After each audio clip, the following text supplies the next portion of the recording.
I would like to pass, now I would like to go to the next presentation. Here I would like to pass the words to Mrs. Caroline Celis from World Heritage Beach Forest Coordination Office, who will present the guidance document for buffer zonation and management and commonly developed terminology from state parties. Please note that you can ask questions after presentation of Mrs. Caroline Celis, and Mrs. Celis will have some time to answer. So the best to ask question is to use Zoom action button called raise hand. And when we'll see this hand, we'll invite you to unmute yourself and ask question. Welcome, Mrs. Celis, and thank you for taking your time. Please, the floor is yours. Okay, thank you very much. So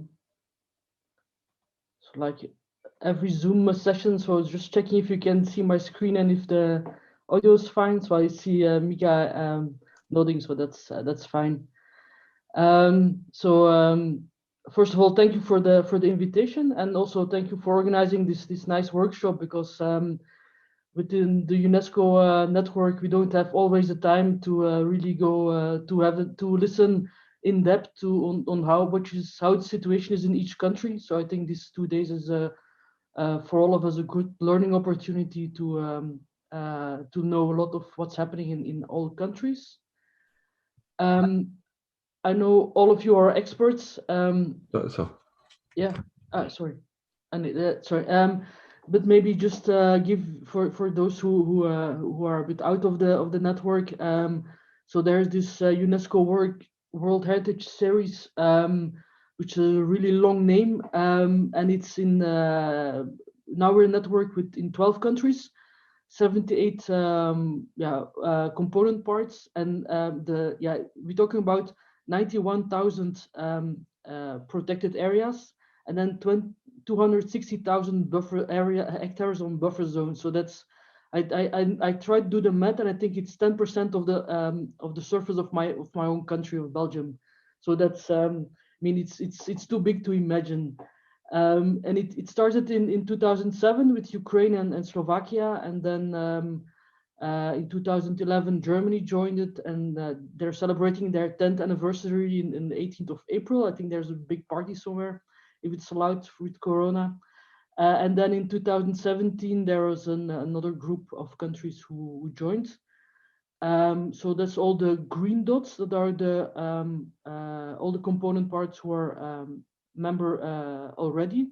But then there are 8 other countries in the pipeline. That's the orange dots. So they've introduced their nomination dossier. So let's hope that they will soon be joining the series, and then will be a group of over 100 forests in 20 European countries. Apparently, we're also the most complex natural World Heritage Series in the world. So I don't know if we have to be proud of it, but that's the reality, and we have to live with it. So maybe first, why did we did all the effort to make this document? It's because it's mandatory. We got a nice question from or a decision from IUCN and the World Heritage Center to ask us to do some more work on buffer zones. So every World Heritage site does need a buffer zone. And it has to take care of all the risks and threats that are possible. As Mia already said, it's complex with the 5 countries in the Beach Power project. So imagine 12 countries with different land ownership, spatial design, legal protection, status, management regulations, and then you have to find some common ground. So that's it's complex. Another reason to say why it's complex is because it's not only about forest management and clear cuts and sanitary cuts and close to deadwood volumes, but it's also on agriculture, because some countries have pastures and meadows close or inside of the of the buffer zone. Of course, there's tourism. In Belgium, we have 2 million visitors every year to the Sonian forest. Yeah, what are we going to do with infrastructure? So there's already some existing infrastructure, which is sometimes over 100 years old. So can you maintain it? What do you do with new infrastructure? Is it allowed? What are the rules from IUCN on this? There's hunting and fishing. There's what do we do with invasive species? And there's how do we organize scientific research? So our friends from ECO, they made this really nice map just to show how complex it is. So there's all these different components, the different aspects to take into account, and then each component, each aspect, of course, has different things to consider. So it's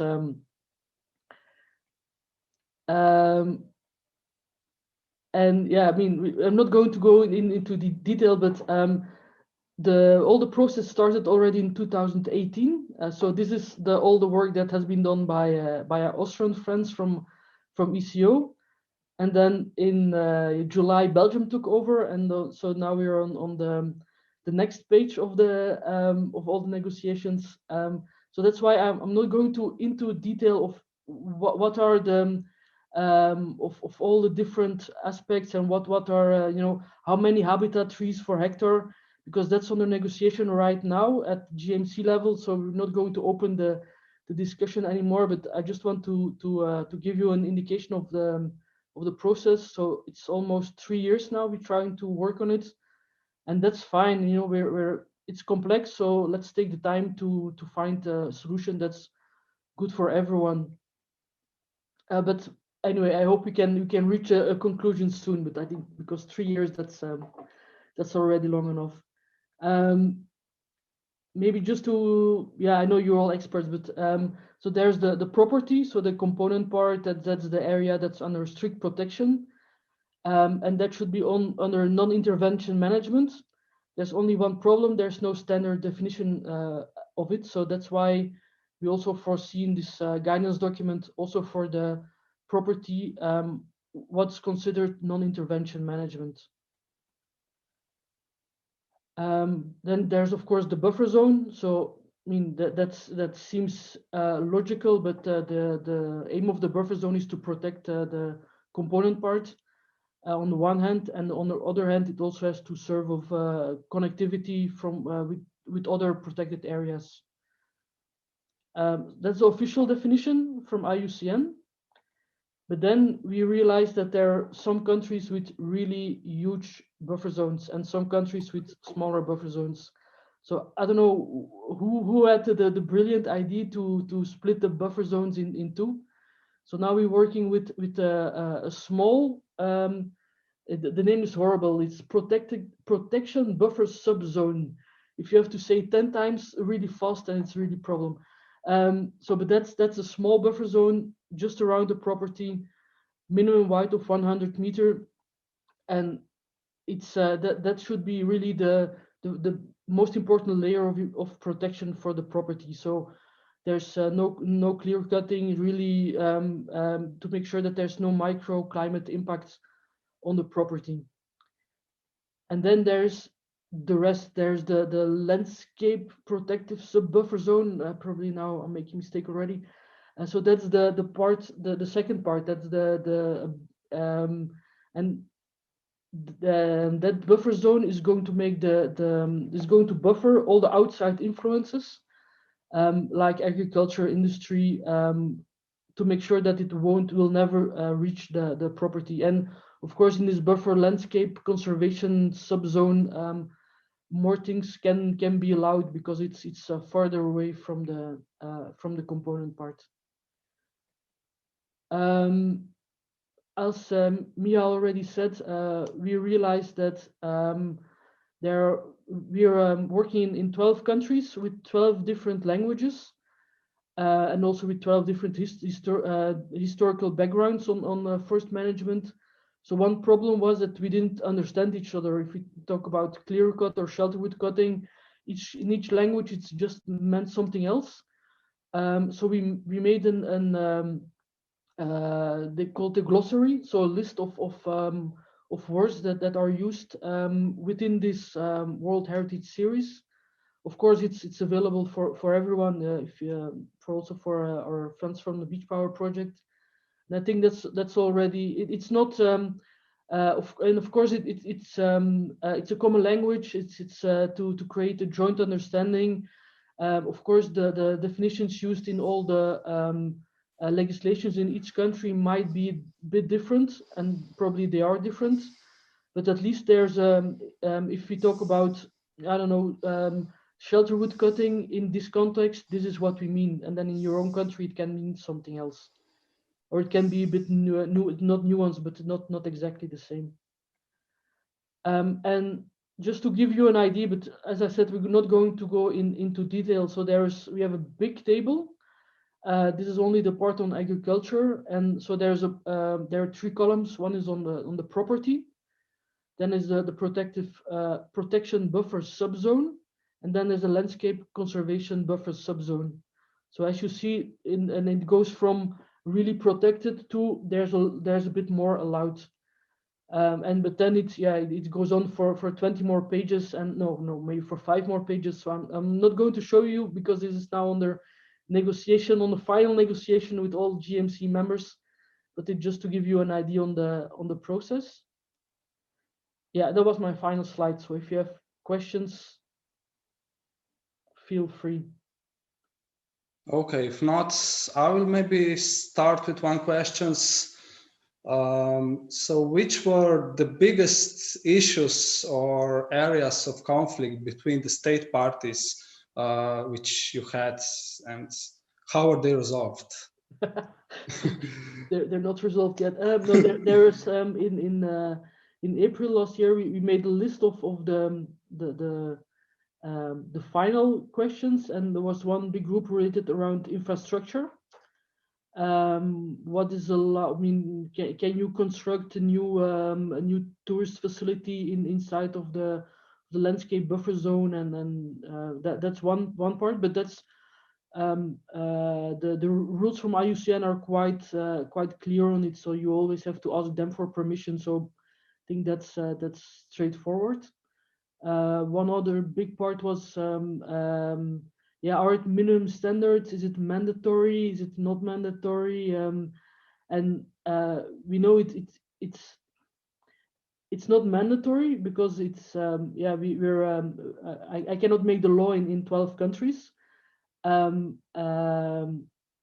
we know that it might be used by others to say, like, guys, you this is what you agreed upon, so now you have to deliver. So it can be used by others, and there's a risk of it, and that's something we cannot exclude, of course. But that's also why, and we also try to make have realistic implication every country probably will need to change their management plans if there are boundary modifications to be made. So for some things, some changes will be taken into account maybe in 10 years or 20 years time. So that it will take the time it needs to put into practice. And then, of course, the big problem. I mean, let's say there was quite some discussion on forest management topics. First of all, because of linguistic issues. I think, but that's solved now. I think now more or less we can use the same definitions. That's one thing. And then of course we have countries with huge, enormous buffer zones who are for which the economic expectation of forest is also important. And then we have other countries who are, I mean, we were in another situation, and it was closer to nature. Where at first are 100% already protected, and there's some other countries in some combined situations. So that was, I mean, it took some time, but then yeah, and then there's also, of course, all the new things like habitat trees and deadwood volumes, and I think that are the new things we try to include in the document. And of course, they're relatively new. There's not been 3 years discussion on this topic, so it's normal that there's some more discussions and some more questions around these topics.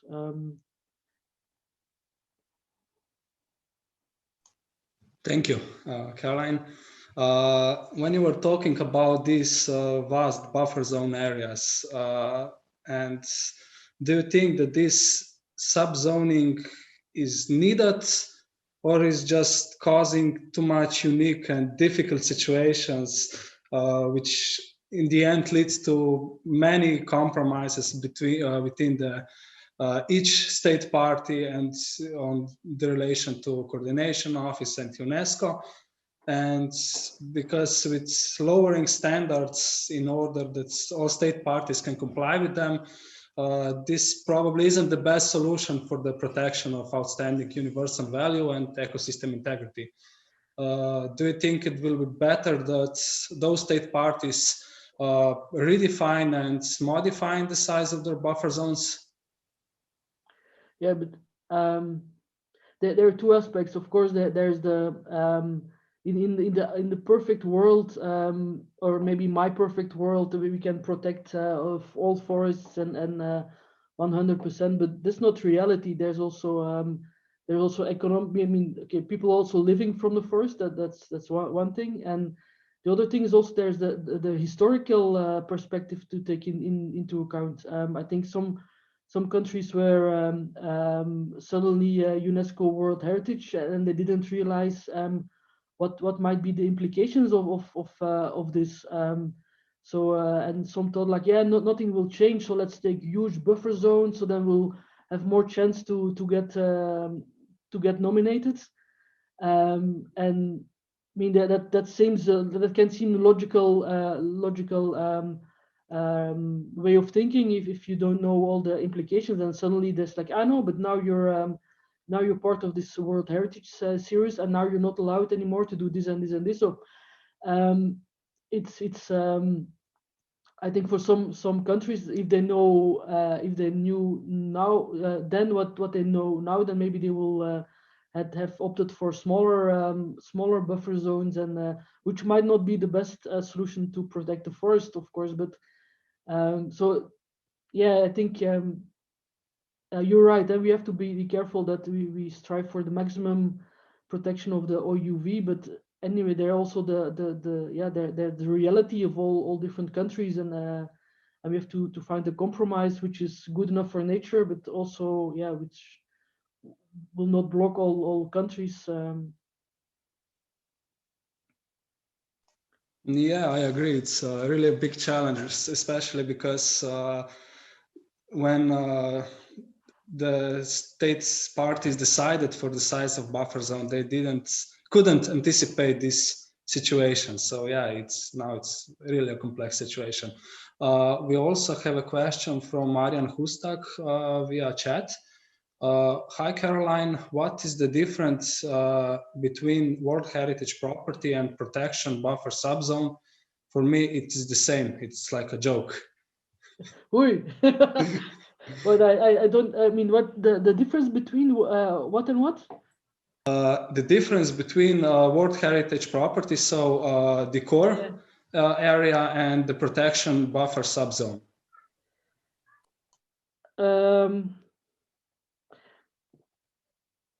It's not a joke, right? It's of course the protective the property or the component part that's under maximum protection, non-intervention, and that's let's say that's a UNESCO thing. You shouldn't touch, or at least do it the minimum possible. And then there's the part who should protect this this UNESCO property. So like, what do you do if you have some sick trees just around your component part? Are you going to cut them, yes or no? So that's that there's some it's not a joke, but there's there you should see it as a graduation. So the property or the component part is really strongly protected.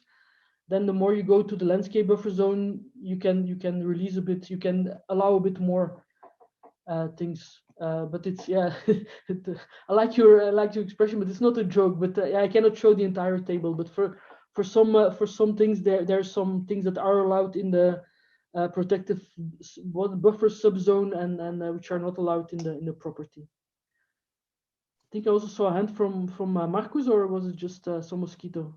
Yes, from Marcus. Marcus, please. Thank you, Miha and Caroline, and hello to everyone from my side. I'm very happy that so many of you are joining this workshop today. I've seen that we have representations from Spain to Ukraine, so covering many of the countries and states parties that are involved here. My question is maybe not only to Caroline, but also to everyone else involved in the buffer zone management of the World Heritage property. So as Caroline presented the almost final discussion on the guidance document for buffer zonation and management, I was wondering how what we want to achieve here, as we gathered to see different approaches in managing a forest in a very sensitive way, more or less. I wonder how such a handbook that we want to achieve by this could be useful for managers of buffer zones when they have to stick to the guidance document rules anyway. So could this be of additional value to anyone? Maybe Caroline, you could have any estimation on that, or also the others. So this maybe also we can repeat the question in the end of the workshop. But I wonder, as you have these rules in the guidance document on how to use the forest or the land, so would it be of an added value to anyone to have another guidance on maybe how to manage the forest in a very sensitive way? So some additional best practice examples. Thanks. Yeah, maybe before I think there are two things. The guidance document will be not minimum standard, but every state party is allowed to do more. So I think that's important. And the second thing is that in this guidance document we cannot detail everything. So let's say we can talk about habitat trees and saying that this should be the minimum number for each hectare, but how you should select the habitat tree, what are the I don't know, how does it look like? That's maybe something that's so the how is more for your handbook, I think. But that's only my opinion. I'm not a forest expert. Oh, thank you. I'm happy, Caroline, that that there is some use for that if it when it comes to details. So thanks for that. Maybe someone else. Thank you, Marcus and Caroline. So if someone else would maybe have some kind of comment, or please raise your hand and ask